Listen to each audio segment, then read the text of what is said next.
is up, guys? Welcome back to Between the Pylons. I'm John Camacho. Thank you so much for watching.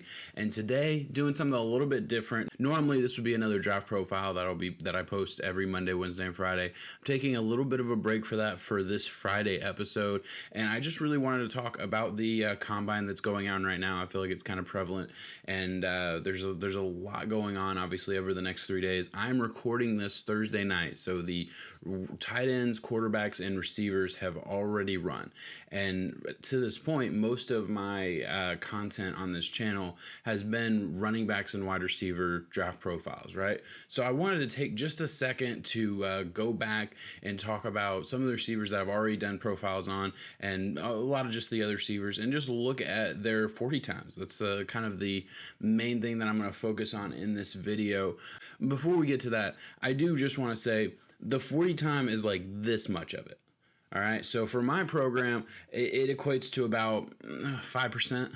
Of the total grade. It's not a huge number. I put it in there because I think it's fun. Obviously, everyone loves, talking about the 40 time, looking at the 40 time. It's just this one number that we use to grade speed, and I use it to grade speed on my program. But athleticism, quickness, that goes so much more into it, and that's so much more important in the grand scheme of things. And it should be. I mean, if I see a number on a piece of paper that says you ran super fast, but I never saw it on film, I don't care what the number says. I want to use these numbers to confirm what I thought, not to make assumptions about a player. Okay, so I just want to put that out there before we get to the times. I'm going to put those on the screen right now, though. All right, so here we are. As you can see, I have all of the notes here on my screen. So these are all the main numbers. This is not everybody that ran, but this was the top guys, and then a couple names at the bottom that I just thought deserved some honorable mention. Obviously, Henry Ruggs, 4.27. I mean, that's really fast, and we all knew he was really fast, so I don't think that's a huge surprise. Honestly, I don't know if I'm the only one that felt this way. Everyone was hyping him up to run a 4.22, to run a 4.21, to break the record. And the fact that he didn't was kind of like, oh, well, I mean, it wasn't really even that close. Like, I mean, shit, it was. Don't get me wrong. We're talking about 500ths of a second. But, I mean, it just didn't seem like that impressive, just because of the way it was hyped up for. I mean, I feel like I heard people talking about this in the middle of the season. Oh shit, it's 40, it's going to be 4.22 and whatever. It wasn't. So a little bit slower of 40 than we expected. With that, all that being said, I feel like there's a couple guys here that I were a little bit slower than I expected. That could have something to do with the schedule change. They started doing all the draft stuff, or all the combine stuff, at night instead of in the morning, which is the way it's been for years. So these guys could have been training for the morning. You got to think all these future professional athletes, they're so regimented. They have such a strict schedule, and to throw your body off and put you performing it's supposed to be performing at the highest level at a different time of the day. I guess that could affect things. I don't think it should. I don't think it should really matter, but it's something that was brought up to me a couple times leading up to this event, so I thought it was pertinent to say. With that being said, we'll go on. Not a lot of guys that really shocked me, right? Like, there's not a lot of guys that, like, I saw the number, I'm like, shit, really?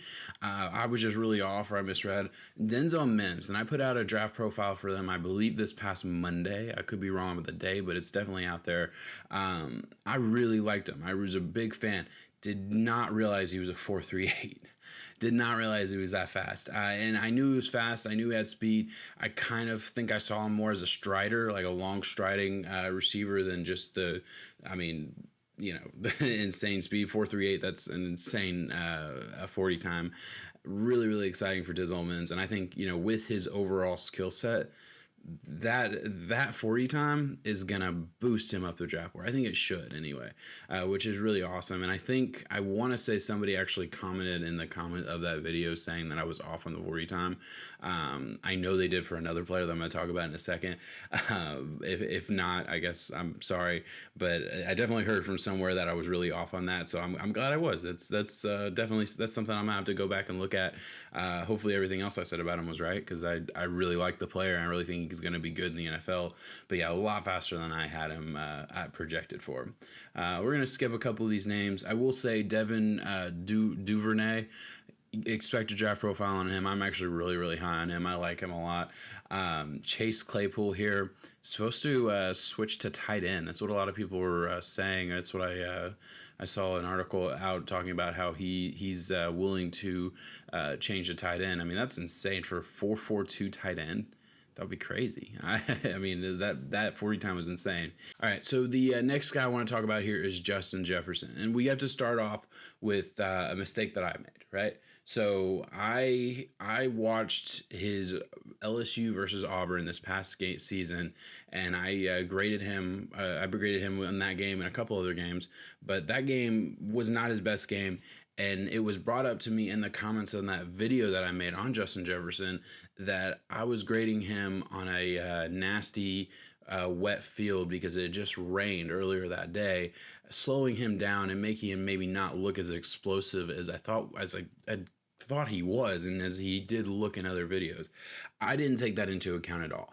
And that's absolutely on me. That's my fault. That's something I should have noticed watching it, because even going back and looking and actually paying attention to the field, I just didn't pay attention to, realize, oh, well, yeah, it does look pretty nasty. And it just didn't even occur to me to think about other conditions like that. And that's a learning experience for me, that just moving forward to keep things like that into account. I didn't, and I really, really hated my grade on Justin Jefferson because, I mean, full transparency, I went into the grading process thinking that he was going to be one of my top receivers because I knew how much I loved him watching LSU throughout the season, and he just didn't end up being that. If you watched my draft profile, you saw kind of where I had issues with him. I'm really, really considering making another video on Justin Jefferson, and if you strongly believe one way or the other, if I should do that, let me know in the comments. This 40 time really confirms for me what I think I thought, or what I think I knew, but just didn't have the balls to actually put on the screen, or what I didn't see enough of, I suppose, is what I'm trying to say. 4.43. I mean, that combined with the rest of his skill set, that is a first-round pick, in my opinion. If he has the type of speed and explosion that I needed to see. And I did say in the draft profile that his combine was going to be big for me, and this was one of the biggest names that I was really waiting to see, and I was praying that he would actually run because I really wanted to see it. And I'm so glad he did, and I'm so glad he has that number, because I am going to get a chance to rework his grade completely. I really might just rewatch all the film and just do a completely new grade on him, because I feel like he deserves it. I really feel like I messed up grading him. I missed some key factors that were brought up to me after the fact, and like I said, that's a learning experience for me. But also, I mean, I think it's only fair to be transparent about those kind of things, because I'm not a stranger to the fact that this is, I've been doing this for 2.5 years now. And this is a pretty new YouTube channel. I'm not going to deny any of this. I'm not going to shy away from that. And if you read any of my description, the first thing I say in every description is 1% better every day. That's my goal. So if that's what I have to do, go back and get a little bit better, I'm happy to do that. So that's my little tangent on Justin Jefferson. Really excited for the player. Maybe look out for another draft profile. I haven't decided if I'm going to do that or not. We'll move on. Jerry Jeudy. Couldn't talk. Jerry Jeudy here at 4.45. That's a fine speed. We're good. Let's not overreact. I think a lot of people, or at least I was being told, or I was hearing, that he was going to go 4.3. He was going to be in the 4.3s. He was going to be in this top 5 range of outcomes, and he ends up running a 4.45. And it's like, okay, that's cool. That's really fast. That's plenty fast.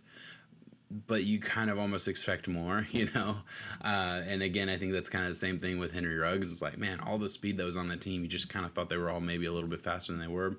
And again, the 40 time doesn't mean a whole lot, so let's not take too much into account there.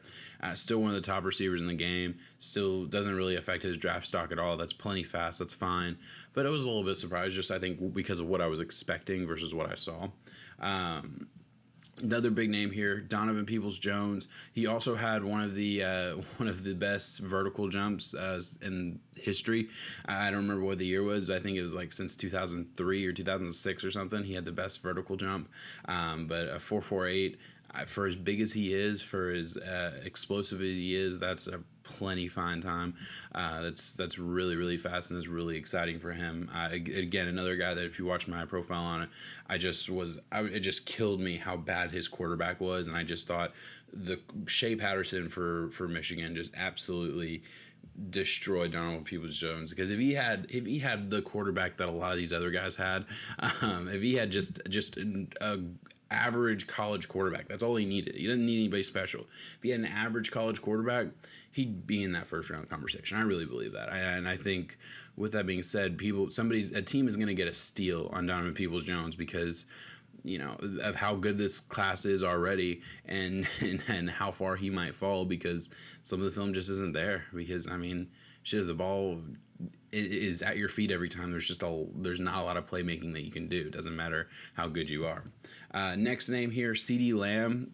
4.5 is perfect, man. I was saying if he ran anything faster than a 4.6, I was gonna be super excited. That's my number one receiver in this class. Again, I've said it many times. Speed isn't everything. If you look at some of the top receivers in the game, in the NFL, there's not a lot of guys. There's definitely some speed guys. Like Tyreek Hill is the outlier, obviously, that his speed is such a factor for defenses. But some of the top receivers in the game, they're 4.5 guys. They're 4.6 guys. Some of them.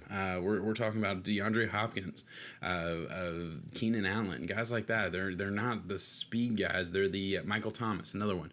Not speed guys, but they're efficient route runners, and they're really dominant players. They're football players. That's more important. At the end of the day, that's more important.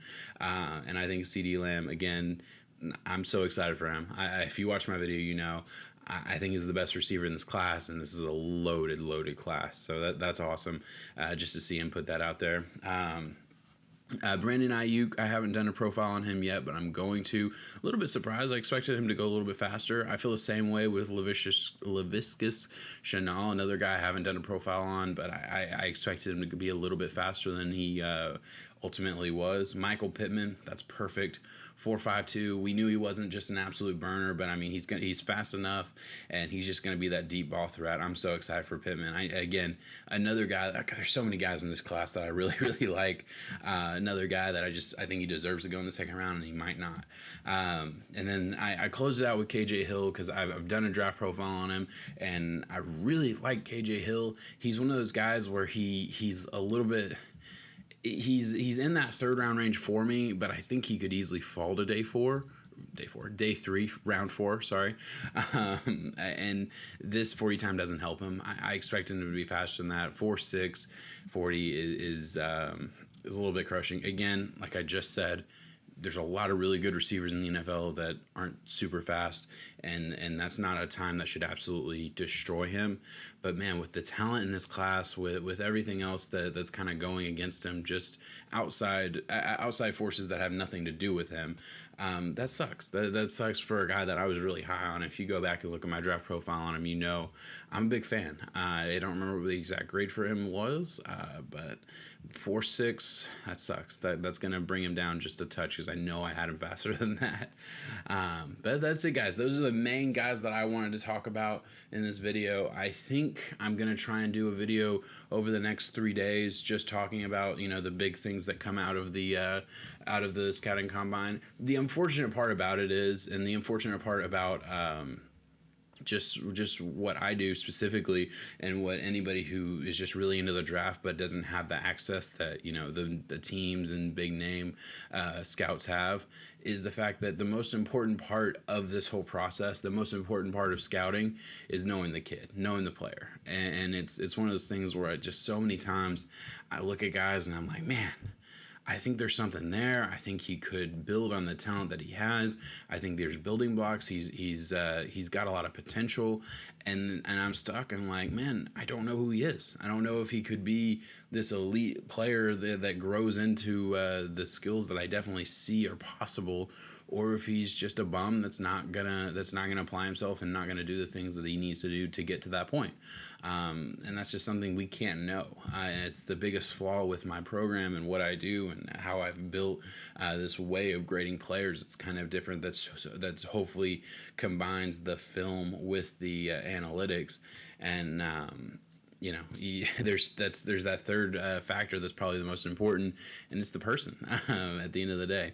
So that's the unfortunate part about what we can't talk about. But what we can talk about are the numbers and the things that do come out of this, and that's what I'm going to try and talk about over the next couple days. So be on the lookout for all that. Thank you so much for watching. Please like, subscribe, check out all the other stuff that we're doing on this channel, on the podcast, Between the Pylons podcast. Hit me up on Twitter, all the things. Peace out, guys.